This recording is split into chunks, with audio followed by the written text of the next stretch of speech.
Aleluia. Abra suas Bíblias, irmãos. Apocalipse, 3º capítulo, verso 14. Apocalipse, 3º capítulo, verso 14. Vamos estar lendo até o 22. A sétima carta para as 7 igrejas, e a sétima foi Laodiceia.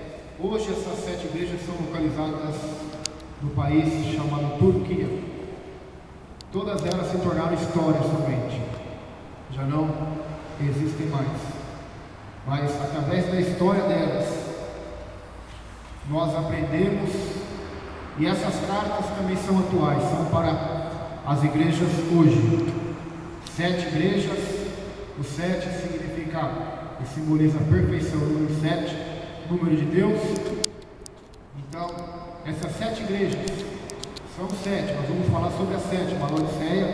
Ela representa o estado espiritual de 90% ou 95% das igrejas modernas atuais. Carta para a Laodiceia diz assim: e ao anjo da igreja que está em Laodiceia escreve: isto diz o Amém, a testemunha fiel e verdadeira, o princípio da criação de Deus. Eu sei as tuas obras, que nem és frio nem quente. Tomara que foras frio ou quente. Assim, porque és morno e não és frio nem quente, vomitar-te-ei da minha boca. Como dizes, rico sou e estou enriquecido, e de nada tenho falta, e não sabes que és um desgraçado, e miserável, e pobre, e cego e nu.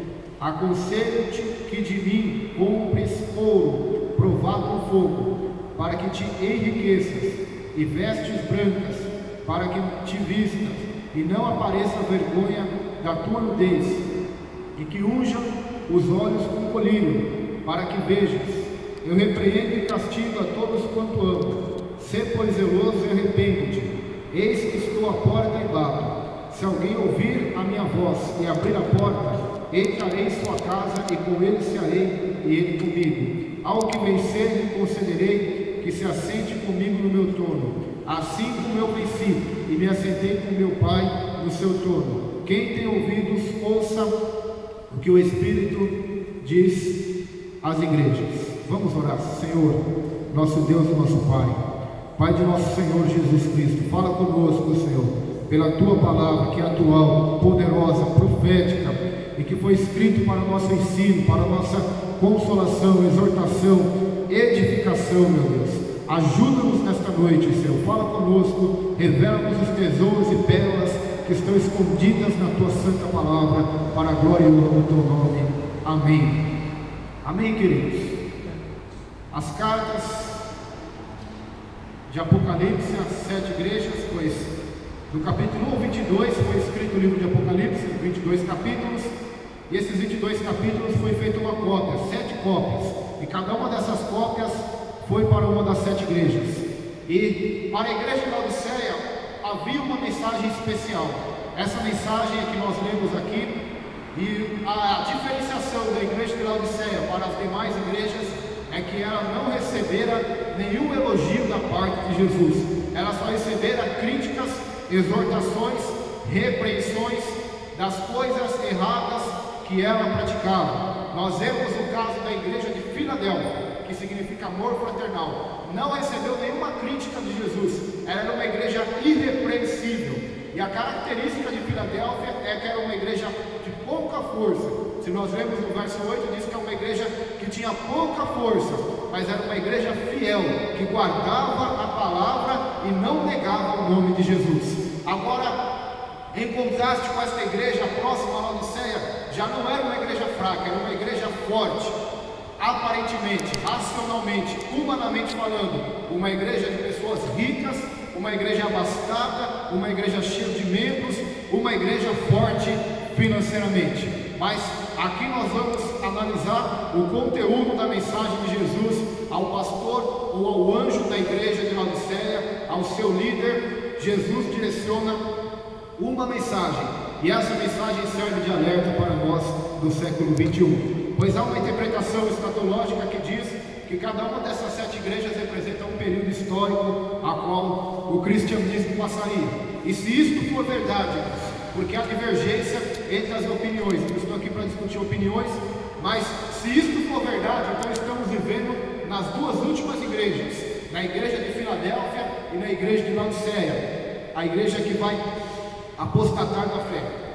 A Bíblia diz que Jesus começa dizendo a Laodiceia. Laodiceia era uma cidade rica, uma cidade famosa, e Jesus começa dizendo a ela: isso diz o Amém. O que é o Amém? É o fim de todas as coisas. Ele é o princípio, ele é o fim, ele é o Amém, ou seja, a palavra final que dá, quem dá é Jesus. Ele é o Amém, aquele que dá a palavra final sobre a igreja. Ele é a testemunha fiel e verdadeira. Então, tudo que ele vai falar acerca de Laodiceia é verdadeiro, é fiel, ou seja, não é mentira, não é demagogia, não é somente uma invenção, mas são palavras fiéis, palavras verdadeiras, da testemunha fiel de Deus. Lá em Isaías, o profeta escreveu dizendo assim: vós sois as minhas testemunhas, diz o Senhor.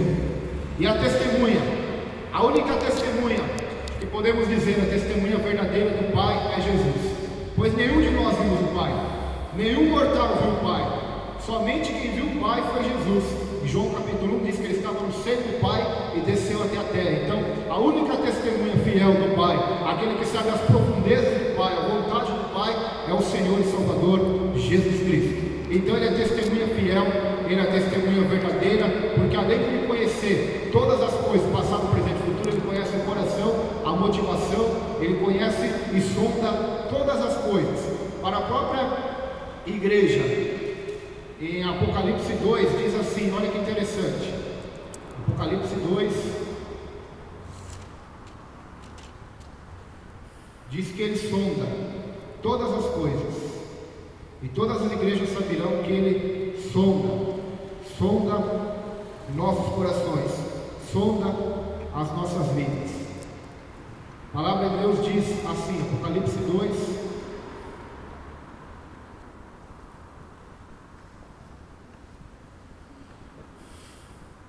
versículo 9 diz assim: eu sei as tuas obras, ou seja, ele sonda, ele sabe, há tribulação e pobreza, mas tu és rico. Olha lá o contraste, igreja pobre, mas era rica aos olhos de Deus. E a blasfêmia dos que se dizem judeus ou cristãos e não são, mas são a igreja, a sinagoga de Satanás. Então aqui nós vemos que Jesus ele sonda todas as coisas, ele sabe qual é a igreja verdadeira, qual é a igreja de Satanás, disfarçada de igreja cristã. Ele sabe qual é a igreja quente, qual é a igreja morna, qual é a igreja fria. Ele sabe a situação espiritual. Ele é a testemunha que conhece todas as coisas. E aqui Jesus começa a dizer para a Laodiceia: eu sei as tuas obras. Queridos, a salvação não é por obras. A Bíblia diz que a salvação é pela graça. E isto não vem de nós, é dom de Deus. Mas a mesma Bíblia também diz, no versículo depois desse, da carta de Paulo aos Efésios, que fomos salvos para as boas obras, e Tiago diz que a fé sem obras é morta. E como o pastor já leu aqui hoje, Deus virá buscar um povo seu, especial, zeloso, de boas obras. Então, o que nós percebemos, irmãos, é que Jesus ele contempla nossas obras, ou os nossos frutos espirituais. Por exemplo, a Bíblia diz que ele foi até a figueira só havia folhas, não havia frutos. O que aconteceu? Amaldiçoou aquela figueira e ela se secou e nunca mais produziu frutos. João Batista disse: produzir frutos dignos de arrependimento, ou seja, produzir obras que mostrem que você realmente se arrependeu, mudou de comportamento, saiu da direção do pecado, entrou para a direção de Deus e da justiça. Por quê? João Batista disse isso, porque ele disse que o machado estava colocado à raiz, e toda árvore que não der fruto seria cortada. Então nós observamos, irmãos, que Jesus, ele sonda, ele examina a igreja, ele procura na igreja as nossas obras de fé, ele procura na nossa vida, ele procura na nossa conduta as obras de fé. Se você ler as 7 cartas de Apocalipse para as 7 igrejas, você vai encontrar isso, Jesus dizendo a todas elas que ele sondava. O capítulo 2, versículo 23 diz ferirei de morte a seus filhos, e todas as igrejas saberão que eu sou aquele que sonda as mentes e os corações, e darei a cada um de vós segundo as vossas obras. Ou seja, Ele dará a cada um aquilo que plantou. Paulo disse que Deus não se deixa escarnecer, tudo que o homem plantar, Ele vai colher. Então o que eu acho interessante é que Jesus conhecia as obras de Laodiceia, e agora Ele vai falar qual eram as obras de Laodiceia, que eles não eram nem frio e nem quente. Então Jesus fala: tomara que vocês fossem frio ou quente, mas assim, porque vocês são mornos e não é frio nem quente, vomitar-te-ei da minha boca. Que palavra dura! Imagina um pastor de uma igreja ouvir isso do sumo pastor, ouvir isso de Jesus Cristo. Foi isso que o pastor da igreja de Laodiceia ouviu de Jesus Cristo, ouviu do Senhor. Então nós devemos prestar muita atenção no que Jesus está falando. Por que morno? Por que água morna? Jesus usou essa alegoria, essa figura de linguagem, porque lá em Laodiceia não havia água potável, não havia água fresca. Eles tinham canos, aquedutos que levavam água de outra cidade.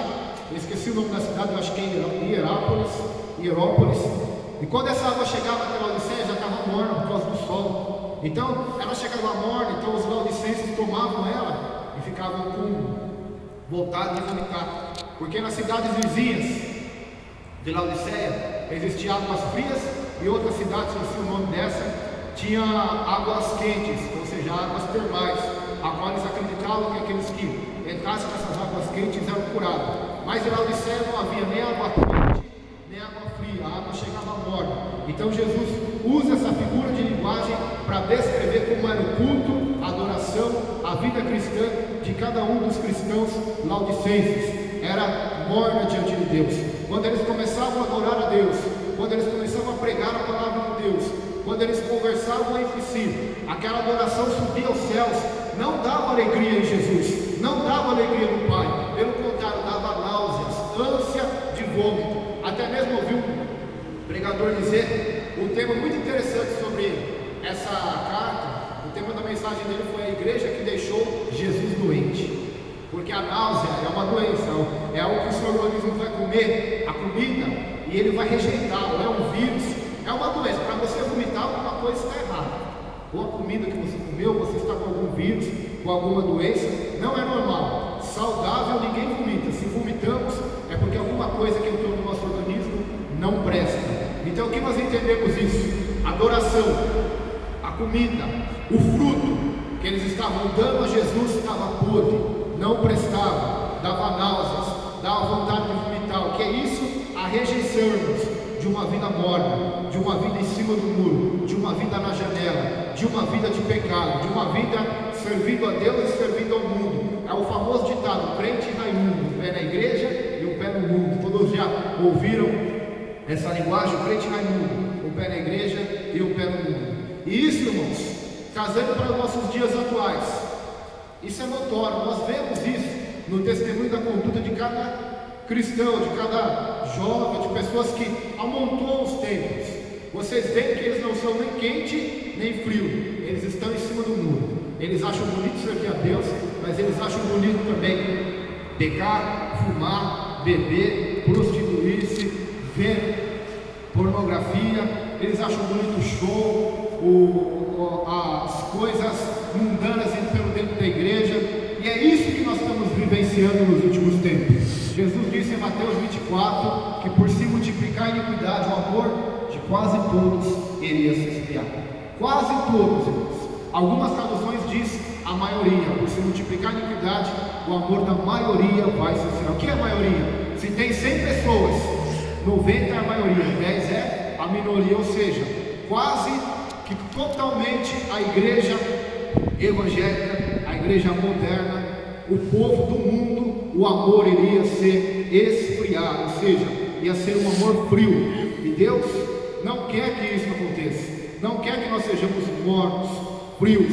Deus quer que nós sejamos fervorosos de espírito, servindo ao Senhor. Por quê? Porque o morno vai ser vomitado na vida de Jesus. O morno vai ficar de fora da vida de Jesus. O joio vai ficar de fora da vinda do Senhor. Assim, porque és morno e não és frio nem quente, vomitar-te-ei da minha boca. Mais uma característica da igreja moderna, o verso 17: como dizes, rico sou e estou enriquecido, e de nada tenho falta. O orgulho-nos. Se tem um povo que é orgulhoso hoje no Brasil, não são os católicos, são os evangélicos.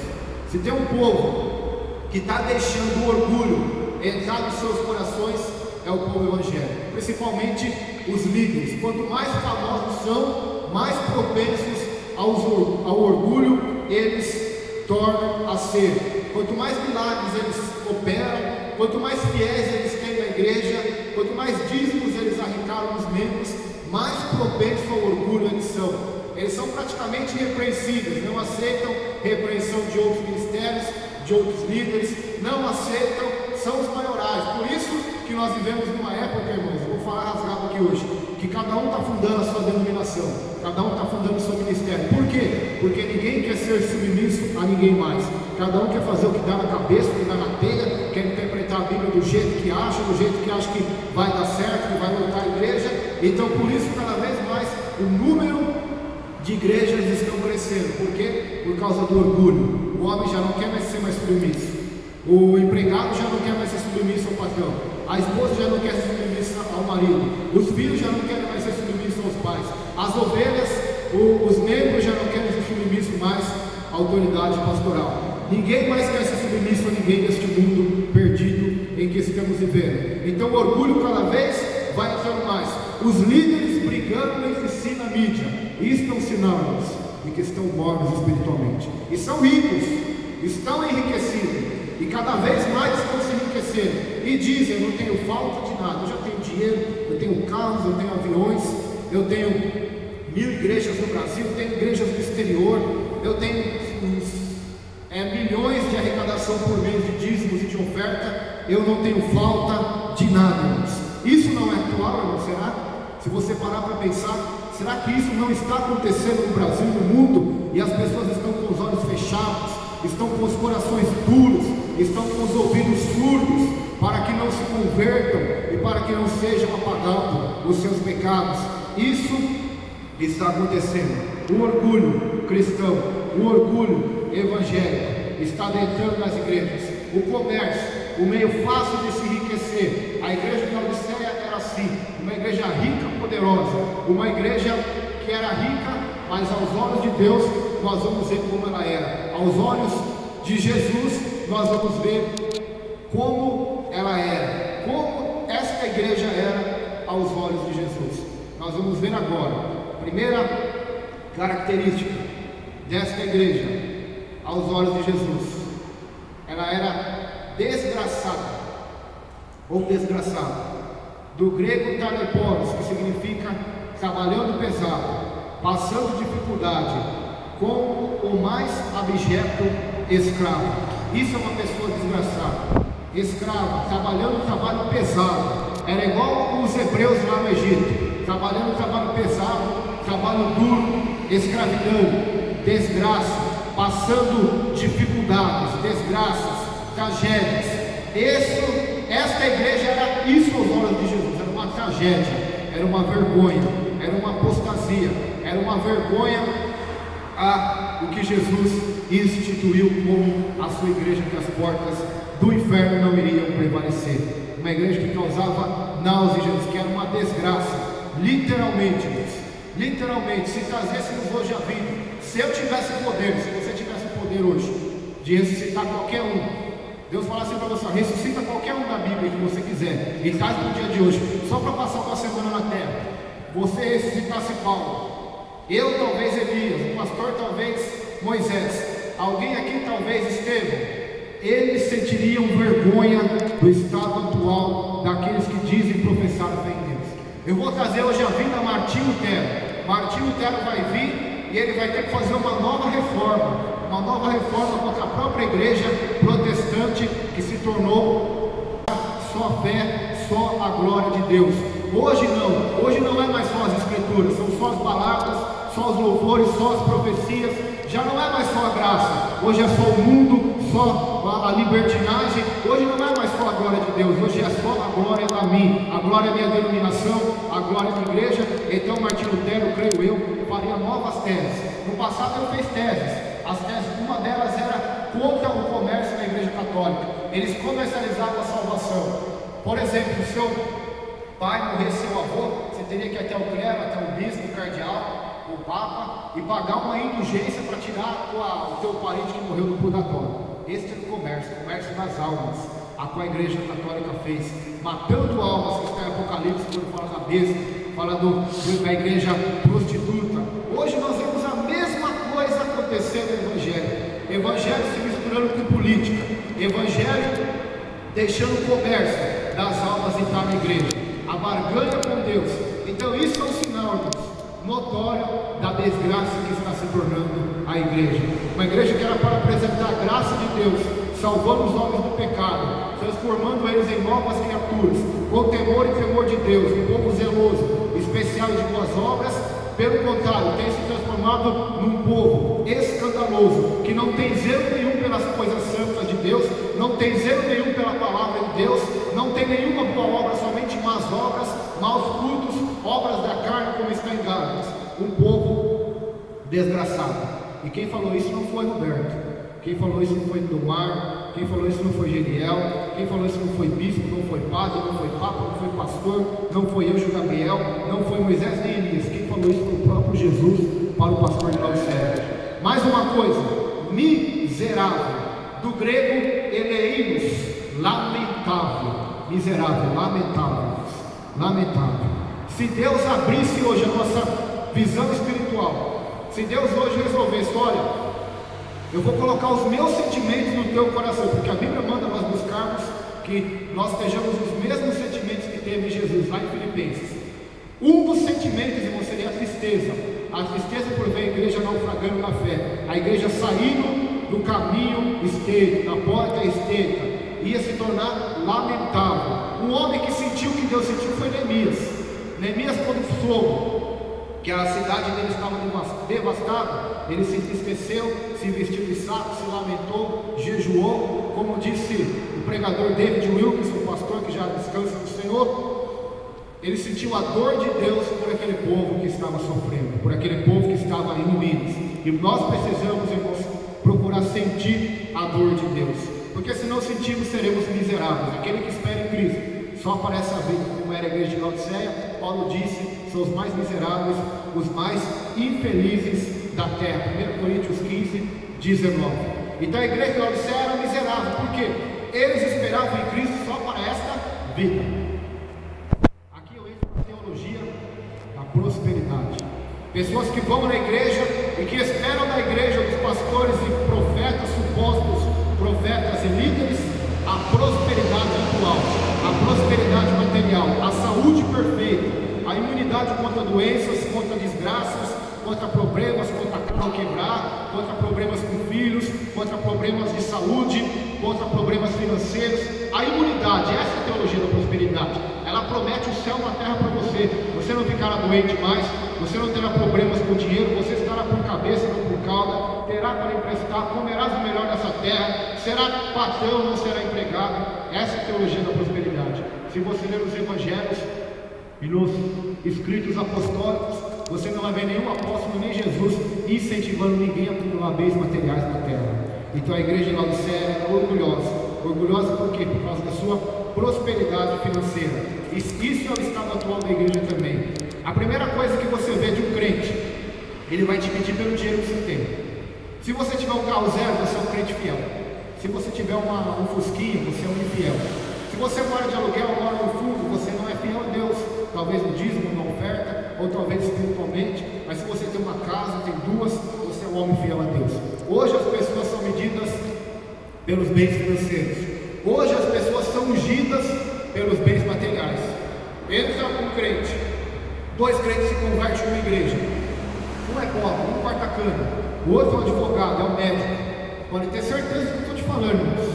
A igreja apóstata terá muito mais facilidade para ungir um advogado, um diácono, uma presbítera, um pastor, do que ungir um cortador de cana. Por quê? Porque eles já estão de olho na lã das ovelhas, no dinheiro, na corrupção.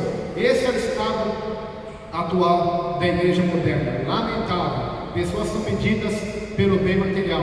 Outro estado da igreja de Laodiceia, pobre, do grego pocto, pochos, aquele que se curva, se encolhe. O mendigo, traduzido como pobre. Pobres mendigos são contados em dezenas de versículos, essa palavra grega no Novo Testamento. Pobre, aquele que se curva, que se encolhe.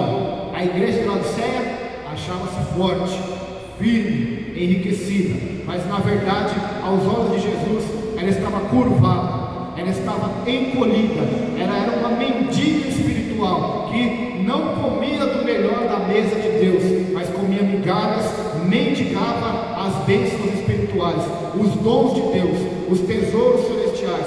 Era uma igreja que se curvava, que adorava. A Bíblia diz em 1 Timóteo 6 que o amor ao dinheiro é a raiz de todos os males, e muitos nessas cobiças transpassaram-se a si mesmos, apostataram da fé, transpassaram-se a si mesmos com muitas dores, ou seja, se desviaram, abandonaram a fé, negaram a fé por causa do amor ao dinheiro. Um provérbio de Salomão diz assim, em Provérbios: há aqueles que se façam de ricos e são pobres, e há aqueles que são pobres e são ricos. É um provérbio verdadeiro, e esse provérbio se aplica a isso.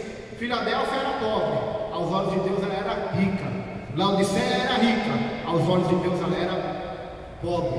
Por que pobre? Porque se curvava diante do dinheiro, se curvava diante da mordidão espiritual. Era um mendigo espiritual, era um mendigo na porta formosa, estava na porta do templo, na porta do lugar de oração, mas estava ali mendigando as bênçãos, as moedas, assim como aquele paralítico em Atos 15, mendigando as coisas de Deus.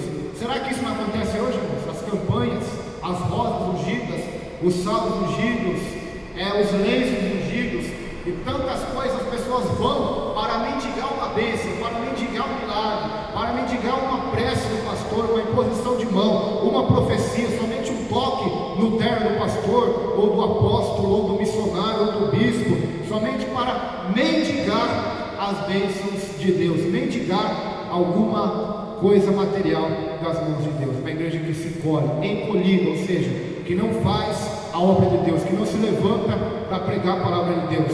Ela se encolheu, em vez dela colocar o pano arado, ela está encolhida na sua acomodação, somente esperando Deus fazer o que Ele deu ordem para nós fazermos. Uma igreja pobre, encolhida, uma igreja cega, do grego duplos, significa cego no sentido de ouvir, pensar e ver. Por que eu estou falando do grego aqui? Só para os irmãos entenderem. Porque o Novo Testamento foi escrito em grego. O grego é um vocabulário rico, não é como o português. Então as palavras são profundas, os significados dela. Então, para você que gosta de estudar a Bíblia, se você puder comprar um dicionário de grego e hebraico, compre. Tem várias editoras aqui no Brasil que fazem esses dicionários. Compre um dicionário bíblico para você aprofundar-se no teu estudo bíblico.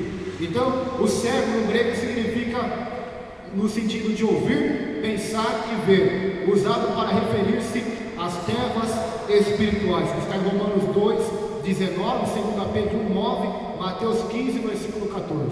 Então, esta cegueira é no sentido de ouvir, pensar e ver. Isso é muito profundo, irmãos. As pessoas hoje não são levadas a pensar mais na igreja. Sabe por que um culto se enche de louvor, irmãos? Eu vou explicar para os irmãos por quê. A pouca palavra é muito louvor, para que as pessoas não pensem. Enquanto elas estão movimentando o corpo, elas estão na euforia do sentimento, porque a música tem esse poder, irmãos, de influenciar. Se você vê a música no rock, ela tem o poder de influenciar. Quando eles começam a entrar no show de rock, de Ozzy Osbourne, qualquer roqueiro famoso, elas já começam a pular, já sabem como se vestir, hip hop da mesma maneira, música romântica já toca mais na alma, faz as pessoas chorar. A música tem esse poder, Satanás sabe disso. A Bíblia diz que na Ezequiel que as obras dos pífaros, tambores estavam nele. Alguns acreditam, eu também acredito que ele era um líder de louvor nos céus, embora a Bíblia não dê ênfase a isso. Ele sabia como adorar, ele sabia o poder que tem a música. Por isso a música é um dos maiores instrumentos dele hoje para propagar o pecado, o mundanismo e tantas coisas, o rap e tantas filosofias de vida que vivemos aí. Pode ver, você vê um grupo, você já sabe qual grupo ele é só pelo estilo estilo de roupa que ele veste. Por quê? Porque aquele estilo representa um tipo de música que a pessoa curte, que a pessoa gosta. Então, por que a música ou show está enchendo as igrejas? Para que as pessoas não pensem mais, não vejam mais, não ouçam mais a palavra de Deus. Porque ouvir música, ouvir hino é uma coisa, adorar a Deus, ouvir a Deus, que é ouvir a sua palavra, meditar na sua palavra, pensar, entender a palavra é outra coisa. Ouvir a palavra até faz, uns ouvem, mas compreender que é o que Deus quer fazer. Romanos 12:2 diz: transformai-vos pela vossa mente, ou seja, que a vossa mente possa ser transformada, o seu pensar pela palavra de Deus, e quando for transformado, você experimentar a boa, perfeita e agradável vontade de Deus. Mas as pessoas já não querem pensar mais, elas querem ouvir, elas querem se mexer, se balançar, profetizar, declarar, determinar, se emocionar, pular, dançar, dar pirueta, dar cambalhota, sapatear, ouvir uma profecia de alguém, ouvir alguém que dá um abraço nela e diz: Deus é contigo, mas elas não querem ser levadas mais a um exame. E se você ler as Escrituras, ela manda nos examinarmos. Na Santa Ceia, 2 Coríntios 13, Paulo disse para os coríntios: examine-se se vocês estão na fé de Jesus Cristo, se é que já não estáis reprovados. Então essa é a cegueira. Eles estavam tão ricos que estavam cegos, já não pensavam mais na vida espiritual que eles estavam levando, já não ouviam mais a voz de Deus, a palavra de Deus, já estavam totalmente cegos quanto às verdades espirituais. Este também é o estado da igreja moderna. Mais um estado, nu, que é o último, nu do grego gumos, nu, despido, desprovido de armas, indefeso. Esse é o nu diante de Deus. Vou repetir: nu, pelado, despido, desprovido de armas. Uma pessoa nua. Imagina uma pessoa nua diante de uma guerra, sem roupa, sem proteção. Essa pessoa será facilmente alvo de Satanás. Uma pessoa indefesa, ou seja, ela não tem doutrina bíblica, não tem conhecimento bíblico, não tem conhecimento da palavra de Deus. Então ela é indefesa. Ela é facilmente levada por qualquer um, por qualquer pregação, por qualquer palavra, por qualquer interpretação bíblica, mesmo que seja herege, seja falsa, a pessoa é levada, porque ela está nua, indefesa, despida, desprovida das armas de Deus. Então o que nós precisamos hoje, irmãos? Precisamos seguir este conselho. As igrejas precisam seguir o conselho de Apocalipse, 3º capítulo, verso 18. Aconselho-te que de mim compres ouro provado no fogo. O que é este ouro provado no fogo, que Jesus está falando aqui para o pastor da igreja de Laodiceia, para a igreja de Laodiceia e para todas as igrejas do Brasil e do mundo? Este ouro é a verdadeira riqueza, é o verdadeiro tesouro aos olhos de Deus, é o que é importante aos olhos de Deus. Comprar, adquirir. Se eu compro, eu tenho que pagar um preço. Ninguém compra nada de graça. E qual era o preço que eles tinham que pagar para comprar este ouro de Jesus, este tesouro espiritual de Jesus? O preço era uma vida de renúncia. O preço era ser quente diante de Deus. O preço era ser mais apegado às coisas de Deus e desapegado às coisas materiais, às riquezas as quais eles tinham. Então eles seriam ricos aos olhos de Deus, como era a igreja de Filadélfia, como era a igreja de Filadélfia, que embora não tinha riqueza material, tinha uma palavra, tinha uma fé, mesmo tendo pouca força, eles tinham a palavra, não negavam o nome de Jesus. Isto é ser rico aos olhos de Deus. Mais um conselho de Jesus para a igreja moderna: veste brancas, para que te vistas, vestes brancas para que te vistas, ou seja, para que vocês não estejam nus diante de Deus. Muitas pessoas irão comparecer ao juízo de Deus nu, totalmente sem nenhuma proteção, sem nenhuma cobertura, estarão nus diante de Deus irado no juízo final e serão condenadas ao inferno para sempre. Por quê? Porque estão nus, não se vestiram com a veste branca. Por que branca? Branca se refere à pureza, branca se refere à paz, branca se refere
Um exemplo de zelo foi Jesus. Jesus entrou no templo, o que aconteceu? Tinha conversa, ele botou para fora.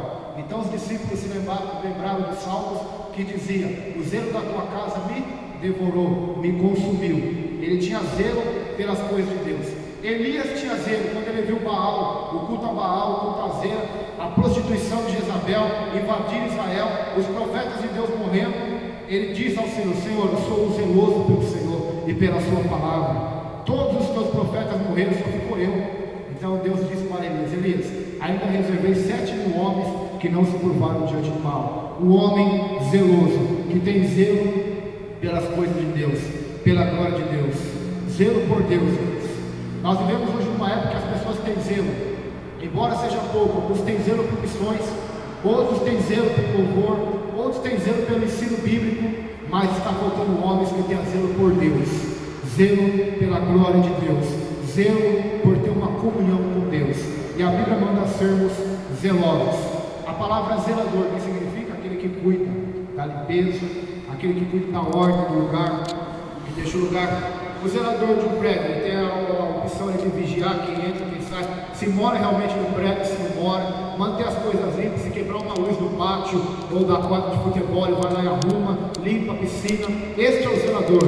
Então nós devemos ser zeladores por Deus, zelar pelas coisas de Deus, zelar pela obra de Deus, zelar por Deus, zelar pela nossa vida espiritual. E arrepende-te. Arrepender-se não é tristeza, arrepender-se é mudar de comportamento.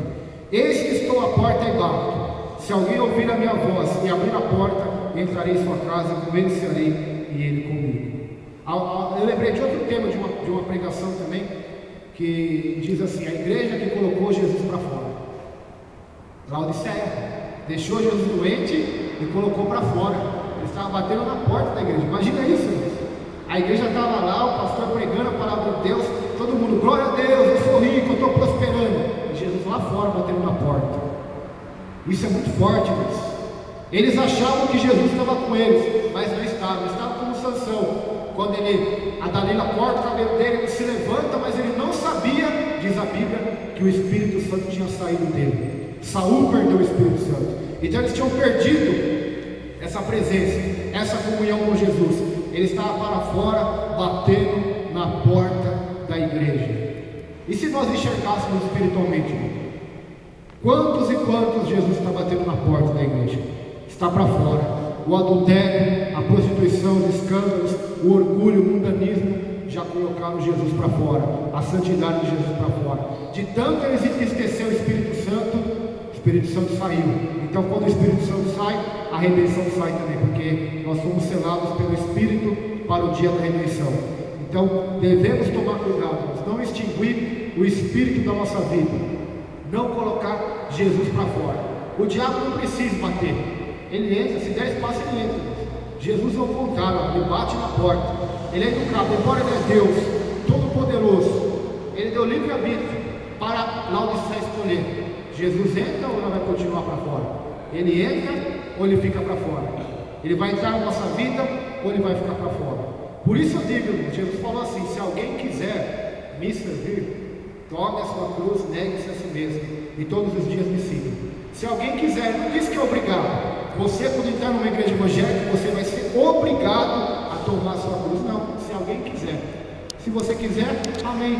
Se você não quiser, amém. Se você quiser abrir a porta, deixar Jesus entrar, ele vai entrar. Mas se você não quiser manter ela fechada, o coração duro, ele fica para fora batendo. E quem abre, ele entra e tem comunhão e ceia conosco. Verso 21: ao que vencer, lhe concederei que se assente comigo no meu trono, assim como eu venci e me assentei com meu Pai no seu trono. A nossa vitória só será completa quando estivermos no céu para sempre. Quando estivermos na terra, embora a Bíblia diz que somos mais que vencedores, mas não por nós, pelo amor de Deus e pela salvação da graça de Deus. Mas se nós não permanecermos nesta graça, não vencemos ainda. Por isso Apocalipse diz: ao que vencer, o que vai acontecer? Lhe concederei que se assente comigo no meu trono. Já pensou se assentar com Cristo no trono, no seu trono? Ter comunhão com o Rei, com o Senhor dos Senhores? Assim como eu venci e me assentei com meu Pai no seu trono. Então receberá autoridade, receberá o governo, receberá o poder das mãos de Deus para governar e reinar com Ele eternamente no reino dos céus, glorificando para sempre o Criador. Para encerrar, este versículo também tem todos os finais das cartas das 7 igrejas. Quem tem ouvidos para ouvir, para ver, para entender, ouça o que o Espírito Santo diz às igrejas. Então, é Jesus e o Espírito Santo falando às igrejas, falando para nós, falando para toda esta geração. Quem tem ouvido para ouvir, ouça o que o Espírito diz à igreja. Vamos colocar em pé e vamos orar, já está encerrando nesta noite. Amém? Senhor nosso Deus e Pai, quem tem ouvidos, ouça o que o Espírito diz à igreja. Meu Deus, nos dá mais temor e temor de Ti, Senhor, que possamos ter ouvidos abertos hoje para ouvir o que o Senhor quis falar conosco, o que o Senhor quer falar para esta igreja moderna, o que o Senhor quer falar para este povo que Te honra com os lábios, mas o seu coração está longe de Deus, porque em vão Te adoram, ensinando doutrinas, costumes e coisas de homens ou doutrinas de demônios. Meu Deus, ajude-nos nesta noite, Espírito Santo, ao ver Tua voz, faça Teu colírio em nossos olhos, nos ajude a pagar o preço para adquirir a verdadeira riqueza, o preço da renúncia, o preço da oração, da abnegação, da humildade, de produzir frutos dignos de arrependimento, para então termos a verdadeira riqueza aos olhos de Deus, para então nós estarmos vestidos e revestidos com o poder de Deus, vestidos com a veste da salvação, como está em Isaías 61, e revestidos de toda a armadura de Deus, como está em Efésios 6, versículo 11, da presença e do poder de Deus, e armado com as armas da luz, como diz Paulo em 2 Coríntios. Ajuda-nos nesta noite, meu Deus, para